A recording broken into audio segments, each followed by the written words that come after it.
Hello everyone, నేను doctor Maitreyi Chennu, consultant obstetrician and gynaecologist from Sankhya hospitals Hyderabad. ఈరోజు వీడియోలో మనం ఓవేరియన్ సిస్ట్ గురించి తెలుసుకుందాం. ఓవేరియన్ సిస్ట్ అన్నది చాలామంది ఆడవాళ్ళకి స్కానల్లో కనిపించాక ఇదేమైనా ప్రమాదమా, క్యాన్సరా అని భయపడుతూ ఉంటారు.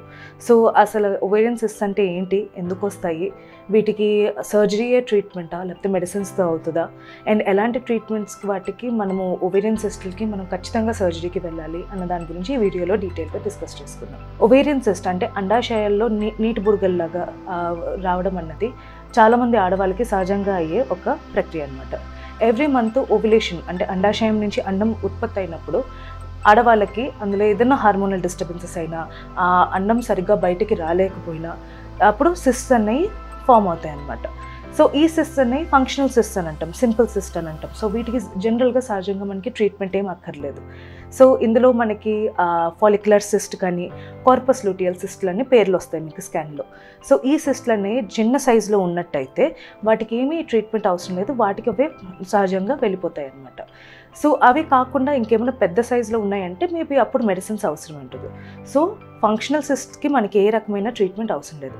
పాథలాజికల్ సిస్ట్స్ అని ఉంటాయి. పాథలాజికల్ సిస్ట్స్ అంటే జనరల్గా ఇలాంటి సిస్ట్స్ అనేవి మనకి హార్మోనల్ డిస్టర్బెన్సెస్ వల్ల కూడా ఏర్పడకూడదు. ఏర్పడినట్టయితే వీటికి ఖచ్చితంగా మనకి ట్రీట్మెంట్ అన్నది అవసరమైనవి ఉంటుంది.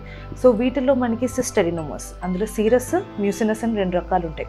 అంటే అండాశయంలో ఉన్న మనకి ఆ సిస్ట్ ఏదైతే ఫామ్ అవుతుందో మొత్తం నీటితో మొత్తం నిండి ఉందా, లేకపోతే పస్లాగా నిండి ఉందా, లేకపోతే రక్తంతో ఏమైనా నిండి ఉందా అన్న దాన్ని బట్టి మనకి ట్రీట్మెంట్ అన్నది చేసుకుంటాం అనమాట.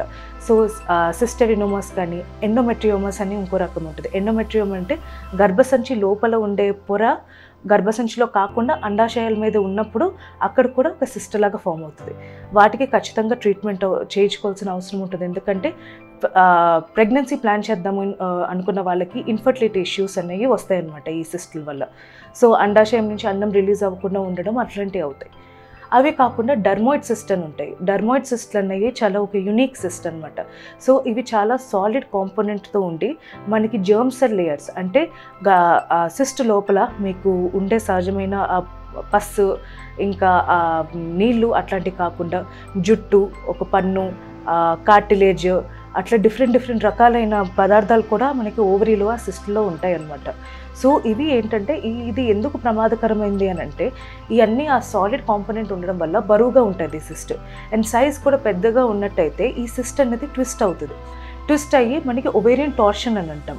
సో ఈ టార్షన్ రావడం వల్ల ఏంటంటే ఓవరీ మొత్తం ఇలా ట్విస్ట్ అయిపోయి దానికి ఎమర్జెన్సీ సర్జరీ పడుతుంది అనమాట. సో ఇది మనకి one of the complication of a dermoid cyst. ఇంకొక టైప్ ఆఫ్ సిస్ట్ ఏంటంటే మ్యాలిగ్నెంట్ సిస్ట్. మ్యాలిగ్నెంట్ సిస్ట్ అంటే ఏదైనా క్యాన్సర్ లాగా సస్పిషన్ ఉన్న సిస్ట్లు అనమాట. సో ఇవి మోస్ట్ ప్రాబబ్లీ పోస్ట్ మెనోపాజల్ అంటే నెలలో మెనోపాజ్ వచ్చేసిన తర్వాత, నెలలు ఆగిపోయిన తర్వాత ఏదైనా స్కాన్లో సిస్ట్గా కనబడితే అప్పుడు మనం ఖచ్చితంగా CA-125 అన్న ఒక బ్లడ్ టెస్ట్లో చేయించుకుని తర్వాత ఇంకేమన్నా ఫర్దర్ లైక్ MRI కానీ CT స్కాన్లో చేయించుకుని ఖచ్చితంగా అది మ్యాలిగ్నెంట్ క్యాన్సర్ లాగా అనిపిస్తుందా లేదా నిర్ధారించుకుని ఆపరేషన్కి వెళ్ళాల్సిన అవసరం ఉంటుంది. సో ఇవి ఒక బ్రీఫ్ కేటగరైజేషన్ ఆఫ్ సిస్ట్లు. సో మనకి జనరల్గా సిస్ట్లు అనేవి ఎలాంటి సిమ్టమ్స్తో ప్రజెంట్ అవుతుంది. మెజారిటీ ఆఫ్ సిస్ట్లకి ఎలాంటి సిమ్టమ్స్ ఉండవు, అసలు ఏమీ లేకుండా ఆడవాళ్ళకి జస్ట్ ఇన్సిడెంటల్గా వేరే ప్రాబ్లంతో ఉన్నప్పుడు స్కానింగ్ చేయించుకుంటే కనబడుతుంది అనమాట.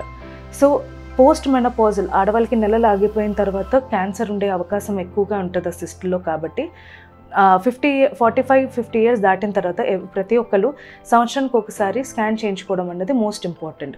ఎందుకంటే సిమ్టమ్స్ ఉండవు కాబట్టి మనకి స్కాన్లో ముందుగానే చిన్న సైజులో ఇంకా ఎర్లీ స్టేజెస్లో ఉన్నట్టయితే ట్రీట్మెంట్ అనేది ఈజీగా అవుతుంది అనమాట.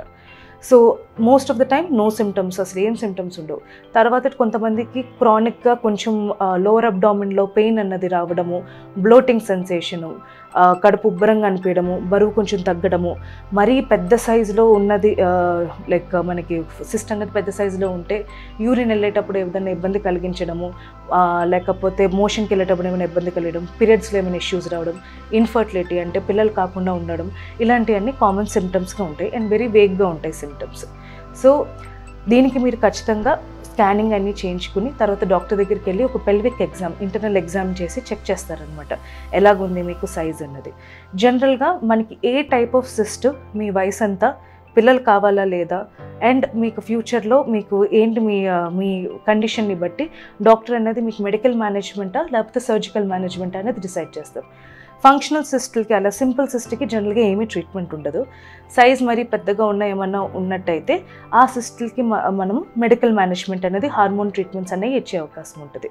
మనం ఎప్పుడు సర్జరీలోకి వెళ్ళాలి అని అంటే మెడిసిన్స్ ఇచ్చినా కూడా మీకు సైజు తగ్గకపోవడము, ఏమీ ట్రీట్మెంట్లో మీకు బెనిఫిట్ లేకుండా ఉండకపోవడం వల్ల కానీ, ఆర్ మీకు ఎన్ని నెలలైనా కూడా సిస్ట్ సైజు తగ్గట్లేదు అండ్ సైజ్ ఏమైనా పెరగడము కానీ, మీకు ఇన్ఫర్టిలిటీ ఇష్యూస్ అంటే పిల్లలు అవ్వట్లేదు అని ఏమైనా ఇష్యూస్ ఉన్నా కానీ, ఆర్ మనకి ఏమైనా క్యాన్సర్ లాగా సస్పిషన్ ఉన్నట్టయితే మనకి స్కాన్లో ఏదన్నా కానీ ఎంఆర్ఐలో కానీ ఏదైనా ఇది సస్పిషన్ ఆఫ్ క్యాన్సర్, బ్లడ్ టెస్ట్లు CA-125లో లెవెల్స్ ఎక్కువగా ఉన్నట్టయితే అప్పుడు మనము సర్జరీలోకి వెళ్ళాల్సి వస్తుంది. సర్జరీలో ఈదర్ ఓన్లీ సిస్టే రిమూవ్ చేస్తారు లేకపోతే అండాశయం అంతా రిమూవ్ చేసేస్తారు, depending on your age and ఎంత స్ప్రెడ్ అయింది అన్న దాన్ని బట్టి. సో మీకు ఇది గుర్తుపెట్టుకోవాల్సింది ఏంటంటే ఈ ఒవేరియన్ సిస్ట్ అన్నది మనం ముందుగానే రాకుండా ఉండడానికి మన చేతులతో ఏం చేసుకునేది ఉండదన్నమాట. సో మీరు తీసుకున్న ఫుడ్ వల్ల కానీ, ఎక్సర్సైజ్ చేయడం వాటి వల్ల కానీ అదేమీ ఉత్పత్తి అయ్యేది కాదు. న్యాచురల్గా మీ బాడీ హార్మోన్స్ని బట్టి రిలీజ్ అయ్యేది కాబట్టి సో మీరు ముందుగానే జాగ్రత్తగా దీన్ని ప్రివెంట్ చేసుకోగలిగేది కాదు. కానీ ముందుగా మీరు రెగ్యులర్గా స్కానింగ్ చేయించుకోవడము అండ్ గైనకాలజిస్ట్కి రెగ్యులర్గా చెకప్స్కి వెళ్ళడం వల్ల ఏంటంటే ఎర్లీ స్టేజెస్లో డిటెక్ట్ చేసి ఏమైనా ట్రీట్మెంట్ అనేది తీసుకోగలం. ఇంకేమైనా మీకు డౌట్స్ ఉన్నట్టయితే కింద నంబర్ స్క్రోల్ అవుతూ ఉంటుంది, మీరు దాన్ని కాంటాక్ట్ చేయొచ్చు. Thank you.